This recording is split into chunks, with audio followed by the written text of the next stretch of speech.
Hi friends, ఈ వీడియోలో మనం ఎండ్రోయిల పచ్చిమిర్చి పచ్చడి ఎలా తయారు చేసుకోవాలో చూద్దాం. ఇది వేడివేడి అన్నంలో వేసుకొని తింటే చాలా బాగుంటుంది. ముందుగా 100 గ్రాముల రొయ్యలను చూపిస్తున్న విధంగా క్లీన్ చేసుకొని రొయ్యలను 2-3 సార్లు బాగా కడిగి పక్కన పెట్టుకోవాలి.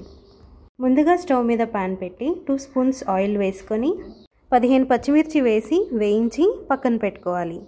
ఇప్పుడు అదే ప్యాన్లో మరో 2 స్పూన్స్ ఆయిల్ వేసి కడిగి పెట్టుకున్న రొయ్యలను కూడా వేసి మీడియం ఫ్లేమ్లో 3 to 4 మినిట్స్ వేయించుకొని పక్కన పెట్టుకోవాలి. ఇప్పుడు మిక్సీ జార్లో ముందుగా వేయించి పెట్టుకున్న పచ్చిమిర్చి, రుచికి సరిపడా సాల్ట్ వేసి కోర్స్గా గ్రైండ్ చేసుకొని వేయించి పెట్టుకున్న రొయ్యలను వేసి చూపిస్తున్న విధంగా గ్రైండ్ చేసుకొని 6 వెల్లుల్లి రెబ్బలను కూడా వేసి మరోసారి గ్రైండ్ చేసుకోవాలి.